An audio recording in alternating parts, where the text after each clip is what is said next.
In this lesson, I'm going to be showing you how to create a custom QR code for your design. So let's go ahead and get started here. As you can see, I have a design that's on the screen here. So I want to add a QR code to this so that when I print this out, I can pass it out to people and they can scan the QR code and it's going to take them to a certain link. Okay. Now we're going to go over to the left hand side here to the tools, and we're going to go over to apps, and you can search for QR codes. I already have it searched here. So QR code. It's going to be the first one here.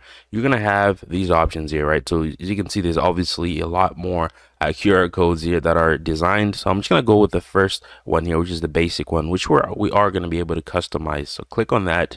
Now, as you can see here, first thing is you want to go ahead and hit open.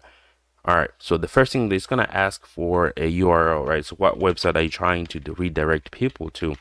So let me go ahead and something like that. Now you want to go ahead and hit customize, right? You want to make it look nicer. So the background color, you can change this to whatever color you want. I'm going to go ahead and leave this as white.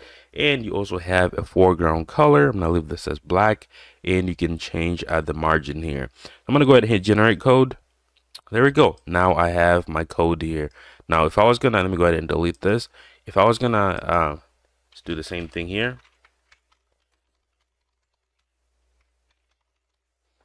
You can change this to, let's say I wanted this to be yellow, something like that.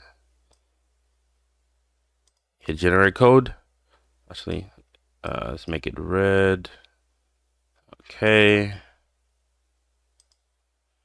I'll make this generate code. As you can see, it changes here. So that's how you're going to be able to change these colors here. So very simple here.